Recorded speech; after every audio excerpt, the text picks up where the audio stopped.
Welcome दोस्तों, स्वागत है आपके अपनी YouTube channel Rajiv competitive class में। दोस्तों आज की क्लास में जो हम पढ़ने जा रहे हैं वो आपको बड़ा मजेदार चैप्टर है। चैप्टर देखो क्या है, चैप्टर है हमारी बदलती पृथ्वी। अब जैसे ये जो चैप्टर है हमारी बदलती पृथ्वी जो है किस क्लास के लिए, क्लास 7 के लिए जो है।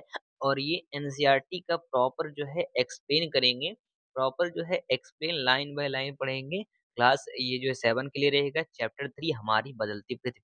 अब जैसे हमने पर्यावरण को पढ़ लिया है, पृथ्वी के अंदर क्या है उन सभी को पढ़ लिया है, वो सब जाके आप सर्च कर सकते हो, ठीक है? यूट्यूब पर मिल जाएगा आपको। तो आइए पढ़ते हैं प्रॉपर लाइन बाय लाइन कि क्या कहता है इस चैप्टर में। जैसे शुरुआत यहाँ से है कि एक स्थल मंडल है। अब जैसे स्थल मंडल है, उसमें अनेक प्लेटों में विभाजित है हमारा स्थल मंडल, जिन्हें हम स्थल मंडलीय प्लेट कहते हैं। और आपको यह जानकर आश्चर्य होगा कि ये प्लेट हमेशा धीमी गति से चारों तरफ घूमती रहती है। यानी जो हमारा पृथ्वी है वो उस पर एक तो एक प्लेट दर प्लेट रखा हुआ है। मान लो कि हमारे प्रॉपर जो हम जिस पर जमीन पर हैं वो एक प्लेट है। अब जैसे आप तो समझ रहे हो कि हमारा घर तो एक ही जगह पर स्थिर है, वो कैसे इधर-उधर होगी? समझ सकते हो धीमी गति से कैसे इधर-उधर हो रही है, घिसक रही है, वो तो एक ही जगह पर है, हम तो एक ही जगह पर खड़ा है, लेकिन नहीं है ऐसा, ठीक है? इसके अंदर जैसे मान लो लावा है, अब लावे पर ये जो है एक फ्लोटिंग करती रहती है, पानी की तरह जो है नाव तैरती है, ठीक उसी तरह से। जैसे पिक्चर में आपको दिखाया समझ में आएगा आपको। जैसे प्रत्येक वर्ग जो है कुल कुल जो मिलीमीटर है उसके लगभग हम इसको कह सकते हैं। अब जैसे पृथ्वी के अंदर जो है पिघले हुए मैग्मा जो लावा है, उसमें होने वाली गति के कारण ऐसा ये होता है। और पृथ्वी के अंदर जो है पिघला हुआ मैग्मा एक वृत्तीय रूप में घूमता रहता है, जैसे कि क्रियाकलाप में दिखाया गया है। जो क्रियाकलाप जो है उसमें हम देख लेंगे। कहता है कि प्लेटों की इस गति के कारण पृथ्वी की सतह पर परिवर्तन होता है और पृथ्वी की गति को उन बलों के आधार पर विभाजित किया गया है, जिन्हें जिनके कारण ये गतियां उत्पन्न होती है। जो बल पृथ्वी के आंतरिक भाग में घटित होता है उन्हें अंतजनित बल यानी एंडोजेनिक फोर्स कहते हैं, एवं जो बल पृथ्वी की सतह पर उत्पन्न होता है उन्हें बाह्यजनिक बल यानी एक्सोजेनिक फोर्स कहते हैं। ठीक है, जैसे चित्र 3.1 में दिखाया गया है जो हम आगे पढ़ेंगे। अब जैसे अनियंत्रित बल कभी भी आकस्मिक गति उत्पन्न करते हैं तो कम धीमी गति उत्पन्न करते हैं। जैसे भूकंप और ज्वालामुखी जैसी आकस्मिक गति के कारण पृथ्वी की सतह पर अत्यधिक हानि होता है। जैसे यहाँ पर क्रियाकलाप 3.1 में दिया गया है कि पृथ्वी जब गति करती है उसमें एक बल आपका जो है अंतर्जनित बल उत्पन्न होता है, एक बाह्य जनित बल उत्पन्न होता है। तो अंतर्जनित बल में आपका आकस्मिक बल आते हैं। अब आकस्मिक बल में अगर मान लो भूकंप आया, प्रॉब्लम होगा, ज्वालामुखी आया, फूटा तो प्रॉब्लम होगा, भूस्खलन होगा तो ये भी प्रॉब्लम होगा पृथ्वी पर। इसमें एक पटल विरूपण बल आता है जो पर्वतीय निर्माणकारी बल होता है। मान लो कि पर्वत का निर्माण हो रहा है, ठीक है? वही एक बहिर्जनित बल होता है उसमें अपरदन और निक्षेपण होता है। जैसे नदियाँ, बहता जल, पवन, समुद्री तरंगे, हिमनद ये सारी चीज़ें बनती हैं, ठीक है? तो ये स्थल रूप का एक विकास है। जैसे हम मान लो कि यहाँ पर पढ़ते हैं ज्वालामुखी के बारे में। ज्वालामुखी है, भूप्रपट्टी पर खुला एक ऐसा छिद्र होता है जिससे पिघले हुए पदार्थ अचानक निकलते हैं। मतलब ऐसा है कि हमारी पृथ्वी के नीचे तो जो मैग्मा है वो तो अभी भी कहीं से भी आपके निकल जाएगा। आपके घरों के अंदर भी जो है फाड़ के पूरा धरती जो है वो मैग्मा जो है बाहर आ जाएगा। कहीं से भी निकल सकता है वो, ठीक है? तो वैसे ही ज्वालामुखी हम कहते हैं वहाँ पर जब वो बन जाता है माउंटेन टाइप का बन जाता है, उसे हम ज्वालामुखी का नाम दे देते हैं। ये है एक आपका क्या है मैग्मा कोट, इसका ये देखो ये रहा मेटल और ये रहा आपका प्रॉपर्टी क्रस्ट जो इस तरह से फ्लोट करते रहता है। उसके ऊपर ये जो बन बन के आया है, ये पूरा जो है क्या है फटा जब धरती निकले तो इस तरह से वो ऊँचा टाइप का बन गया है, एक पहाड़ टाइप का। यहाँ पर गैस व राख निकल रहे हैं, क्रेटर्स आ रहे हैं इस पर, निकास जो निकल रही है, वेंट निकल रही है, इसे वेंट कहते हैं हम, लावा निकल रही है और ये लावा जो है निकल कर किस तरह से इस पर गिर रहा है। तो एक प्रॉपर जो है ज्वालामुखी को यहाँ पर हमें दर्शाया गया है। यानी इसी प्रकार जो है स्थलीय मंडलीय प्लेटों की गति करने पर पृथ्वी की सतह कंपन करती है। यह कंपन पृथ्वी के चारों ओर गति कर सकता है। इस कंपन को भूकंप कहते हैं और चित्र 3.3 में भूप्रपट्टी के नीचे वह स्थान जहाँ पर कंपन आरंभ होता है, उद्गम केंद्र कहलाता है। अब उद्गम केंद्र के भू सतह पर उसके निकटतम स्थान को अधिकेंद्र कहते हैं और अधिकेंद्र से कंपन बाहर की ओर तरंगों के रूप में गमन करती है। अधिकेंद्र के निकटतम भाग में सर्वाधिक हानि होती है और एक अधिकेंद्र से दूरी बढ़ने के साथ भूकंप की तीव्रता धीरे-धीरे कम हो जाती है। ठीक है? जैसे हमें यहाँ पर दिया गया है 3.3 में एक भूकंप की उत्पत्ति आखिर होती कैसे? ये है आपका उद्गम क्षेत्र, यानी जहाँ से जो है ये बन के आ रहा है। वह स्थान जहाँ भूकंप उत्पन्न होता है, वह भूकंपीय ऊर्जा का उद्गम केंद्र कहलाता है। अब जैसे इसमें देखो एक प्लेट की सीमा क्या है ऊपर में, ये सारी प्लेट है, टेक्टोनिक प्लेट्स हैं। इसके अधिक केंद्र है, यानी प्लेटों के। इसमें भूकंप तरंगे सभी दिशाओं में बाहर की ओर निकलती है, ये भी याद रखना है। तो ये जो है पूरा क्रियाकलाप में हमको दर्शाया गया था। कहता है, यद्यपि भूकंप की भविष्यवाणी संभव नहीं है, लेकिन यदि हम पहले से तैयार हो, तो इसके प्रभाव को निश्चित रूप से कम किया जा सकता है। और स्थानीय लोग कुछ सामान्य तरीकों से भूकंप की संभावना का अनुमान लगाते हैं, जैसे जानवरों के व्यवहार का अध्ययन, तालाबों में मछलियों की उत्तेजना, सांपों का धरातल पर आना। ठीक है? ये सारी चीजें।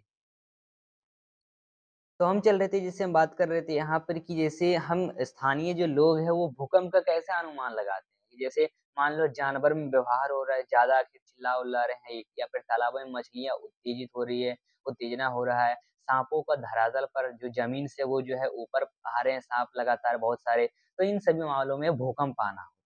भूकंप एक वह स्थिति अध्ययन है। जैसे भुज में भूकंप के झटके कैसे आए थे, शहर में आग, भूकंप प्रभावित क्षेत्रों में आपातकाल की घोषणा कैसे होती है, स्कूल सर्वाधिक प्रभावित होता है, ये सारी चीज़ें जो है बताई गई। जैसे गुजरात के एक भूकंप के द्वारा विनाश किस तरह से हुआ है, वो पूरा देखो एक फ़ोटो यहाँ पर दर्शाया गया है। जैसे मान लो भुज के भूकंप के झटके कैसे थे, लगभग 26 जनवरी 2001 में हुआ क्या था कि भुज शहर में रिक्टर स्केल पर जो है 6.9 की तीव्रता वाला भीषण भूकंप आया था, समझ सकते हो? इसमें जो है एक स्कूल जो है सर्वाधिक प्रभावित हुआ, यानी स्कूलों की इमारतें गिरने से कम लगभग 971 छात्रों एवं 31 शिक्षकों की मौत हो गई थी यहाँ पर और भुज में निराशाजनक राहत हुई। भूकंप के 3 दिन बाद ही हर व्यक्ति तक भोजन, कंबल, दवाएँ आदि ना पहुँचने के कारण हालात जो है चिंताजनक बन गए। भूज की तबाही हुई, यानी फ़ोन लाइन, जल पाइपलाइन, विद्युत स्टेशन, संचार लाइन सभी अवरोधित हो गए और शहर में आग भी उत्पन्न हुआ यानी चारकोल चारकोल एवं अंगूठियों के पलटने के कारण अनेक स्थान पर आग पकड़ लिया गया। भूकंप प्रभावित क्षेत्रों में आपातकाल की घोषणा हुई। राष्ट्रपति ने आपातकालीन स्थिति की घोषणा की। मुख्यमंत्री की केंद्र से अपील भी मिला कि गुजरात सरकार ने इस संकट का सामना करने के लिए केंद्र से वित्तीय सहायता भी मांगी। समझ सकते हो आप कितना ये जो है भुज में जो है हमारे भुज में गुजरात भुज में प्रॉब्लम क्रिएट हुआ था। अब जैसे हम आगे चलते हैं, ठीक है? और ये जो हम बात करते हैं कि आपको याद रखना है कि जैसे भूकंप है, भूकंप को मापने के लिए एक यंत्र होता है, यंत्र का प्रयोग किया जाता है जिसे भूकंप लेखी कहते हैं। भूकंप की तीव्रता रिक्टर स्केल पर मापी जाती है और जिस भूकंप की तीव्रता 2.0 अथवा उससे कम होती है, उसका प्रभाव नहीं के बराबर कोई प्रभाव नहीं होता है और जिस भूकंप का तीव्रता जो है लगभग 5.0 होता है, तो वह वस्तुओं के गिरने से क्षति पहुँच सकता है। जिस भूकंप की तीव्रता 6.0 अथवा उससे अधिक होती है, वह बहुत शक्तिशाली है और जिसकी तीव्रता 7.0 अथवा अधिक होती है, तो वह सर्वाधिक शक्तिशाली समझा जा सकता है।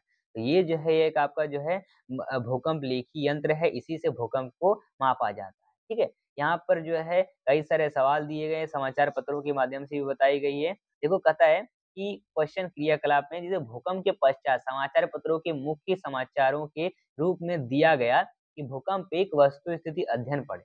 इस घटना को क्रमानुसार आपको श्रेणीबद्ध करने को कहता है कल्पना करें कि यदि स्कूल के समय आप जब स्कूल में पढ़ रहे हो उसके समय के बीच में अचानक भूकंप आ जाए तो आप अपनी सुरक्षा के लिए क्या करेंगे? सबसे ज़्यादा जो है अगर मान लो भूकंप हो जाता है तो ध्यान देना है कि अ, एक तो सबसे पहले मान लो कि अगर स्कूल में फँसे हो नहीं निकलने के बराबर है, तब आप लिख सकते हैं कि जो टेबल, मेज़ जो भी हो गया उसके नीचे डेस्क के नीचे आपको छुप जाना है, तो उससे जो है आप बच सकते हो। अब भूकंप से बचने की तैयारी कैसे करते हैं? भूकंप के दौरान कहाँ आश्रय लेना चाहिए? जैसे एक सुरक्षित स्थान होता है, रसोई के काउंटर या मेज़ के नीचे दीवार के अंदरूनी कोने में आप जाके छुप सकते हो। इनसे दूर रहना है। आग वाले स्थान से चिमनी के आसपास टूट सकने वाली खिड़कियाँ, दर्पण, शीशे, तस्वीर फ्रेम इन सभी चीज़ों से। पहले से तैयार रहना यानी अपने दोस्तों एवं पारिवारिक सदस्यों के बीच जागरूकता फैलाएँ एवं आपदा का समान विश्वास से करें। ठीक है? चलिए आगे चलते अपने टॉपिक पर, कहता है मुख्य स्थलाकृति। जैसे विश्व में हजारों छोटे-छोटे जलप्रपात हैं। सबसे ऊंचा जलप्रपात दक्षिण अमेरिका के वेनेजुएला का एंजेल जलप्रपात है और अन्य जलप्रपात उत्तरी अमेरिका में कनाडा तथा संयुक्त राज्य अमेरिका की सीमा पर स्थित रियागा जलप्रपात है और अफ्रीका में जाम्बिया एवं जिम्बाब्वे की सीमा पर स्थित विक्टोरिया जलप्रपात। देखो, अप्रत्यक्ष एवं अप्रदन नामक दो प्रकमों द्वारा दृश्य भूमि लगाकर विघटित होती रहती है। पृथ्वी की सतह पर शैलों के टूटने से अपेक्ष की क्रिया होती है। भूदृश्य पर जल, पवन एवं हिम जैसे विभिन्न घटकों के द्वारा होने वाले क्षय को अपरदन कहते हैं और वायु, जल आदि अपरदित पदार्थों को एक दूसरे स्थान पर ले जाते हैं और फलस्वरूप एक स्थान पर निक्षेपित करते हैं। अपरदन एवं निक्षेपण में के ये प्रक्रम पृथ्वी के धरातल पर विभिन्न स्थलाकृतियों का निर्माण करते हैं। और नदी के कार्य क्या-क्या हैं? जैसे नदी का कार्य, नदी के जल से दृश्य भूमि का अपरदन होता है। जब नदी किसी खड़े ढाल वाले स्थान पे अत्यधिक कठोर शैल या खड़े ढाल वाली घाटी में गिरती है, तो यह जलप्रपात बनाती है। ठीक है? एक जलप्रपात किस तरह से है ये देखो, कठोर शैल है यहाँ पर, जल की और शक्ति द्वारा काटे गए मृदु शैल, ये जो है आपका एक जलप्रपात है। जब एक मैदानी क्षेत्र में प्रवेश करती है ये, तो वह मोड़दार मार्ग पर बहने लगती है और नदी के इन्हीं बड़े मोड़दार को हम विस्पर कहते हैं। ठीक है? और इसके बाद विस्परों के किनारे पर लगातार अवरदन एवं निक्षेपण शुरू हो जाते हैं और विस्पर लूप के सिरे निकट आते हैं और समय के साथ विस्पर लूप नदी से कट जाते हैं और एक अलग झील बनाते हैं, जिसे हम कहते हैं चाप झील। और कभी-कभी नदी अपने तटों से बाहर बहने भी लगती है, फलस्वरूप निकटवर्ती क्षेत्रों में बाढ़ आ जाती है और बाढ़ के कारण नदी के तटों के निकटवर्ती क्षेत्रों में महीन मिट्टी एवं अन्य पदार्थों का निक्षेपण करती है और ऐसे मिट्टी एवं पदार्थों को अवसाद कहते हैं। इससे समतल उपजाऊ बालकृत मैदान का निर्माण होता है और नदी के उत्पीड़ित तटों पर तटबंधन होते हैं। समुद्र तक पहुँचते-पहुँचते नदी का प्रवाह धीमा हो जाता है तथा नदी अनेक धाराओं में ठीक है? विभाजित हो जाती है, जिनको वितरिका कहा जाता है। और यहाँ नदी इतनी धीमी हो जाती है कि यह अपने स्थान लाए मलबे का निक्षेपण करने लगती है और प्रत्येक वितरिका अपने मुहाने का निर्माण करती है। सभी मुहानों के अवसादों के संग्रह से डेल्टा का निर्माण होता है और समुद्री तरंगों के कार्य क्या-क्या है, ये भी थोड़ा चर्चा कर लेंगे। जैसे समुद्री तरंगों के कार्य हैं, समुद्री तरंग के अपरदन एवं निक्षेपण तटीय स्थलाकृति बनाते हैं। समुद्री तरंगें लगातार सैलों से टकराती हैं, जिससे दरार विकसित होता है। समय के साथ ये बड़ी और चौड़ी हो जाती है, इनको समुद्री गुफा कहते हैं। इन गुफाओं के बड़े होते जाने पर इनमें केवल छत ही बचती है, जिससे तटीय मेहराब बनते हैं। लगातार अपरदन छत को भी तोड़ देता है और केवल दीवारें बचती हैं। दीवार जैसी इन आकृतियों को स्टैक कहते हैं और समुद्री जल के ऊपर लगभग ऊर्ध्वाधर उठते हुए ऊंचे शैलीय तत्वों को समुद्र भृगु कहते हैं। समुद्री तरंगे किनारों पर अवसाद जमा कर समुद्री पुलिन का भी निर्माण करती है। हिमनन के कार्य क्या है? जैसे हिमनन जो जानते हो, हिमनन का कार्य क्या है कि हिमनन अथवा हिमानी बर्फ की नदियां होती है। हिमनन अपने नीचे की ओर कठोर चट्टानों से गोलाश्मी मिट्टी और पत्थरों को अपरेडित कर देती है और गोलाश्मी मिट्टी एवं पत्थरों से भूदृश्य का अपरदन करती है। हिमनन गहरे गति का गर्तों का निर्माण करती है और पर्वतीय क्षेत्रों में बर्फ पिघलने से उन गर्तों में जल भर जाता है और वे सुंदर झील बन जाते हैं। हिमनन के द्वारा लाए गए पदार्थ जैसे छोटे बड़े शैल, रेत एवं तलछट मिट्टी निक्षेपित होती है। ये निक्षेप हिमनन हिमोड़ का निर्माण करते हैं। ये जो है हमको यहाँ पर जाना। एक पवन का कार्य क्या है? हवा का कार्य क्या है? क्या आपने कभी रेगिस्तान देखा हो? नहीं देखा? बालू टिब्बे के कुछ चित्र एकत्रित करने का प्रयास कीजिए। जैसे रेगिस्तान में पवन है, अपरदन एवं निक्षेपण का मुख्य कारक है। रेगिस्तान में आप छत्रक के आकार के शेल देख सकते हैं। इन्हें मुख्यतः छत्रक शेल कहते हैं। पवन शेल में पवन सेल के ऊपरी भाग की अपेक्षा निचले भाग को आसानी से काटती है, इसलिए ऐसी सेल के आधार पर संकीर्ण एवं शीर्ष विस्तृत होते हैं। पवन चलने पर यह अपने साथ रेत को एक स्थान से दूसरे स्थान पर पहुंचाती है। जब पवन का बहाव रुकता है तो यह रेत गिरकर छोटी पहाड़ी बनती है।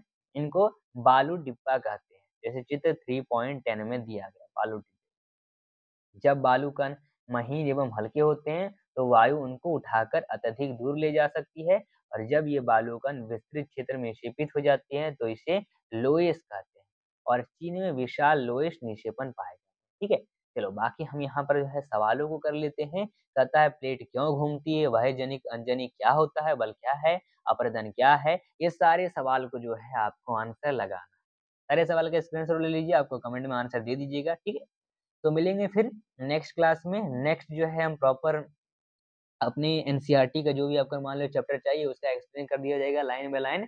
तो एक बार उसको कमेंट कर दीजिएगा चैप्टर नेम। मिलते हैं फिर अगली वीडियो के साथ। सब्सक्राइब करें, शेयर करें वीडियो को, लाइक करें वीडियो को। मिलते हैं फिर अगली क्लास के साथ। बाय।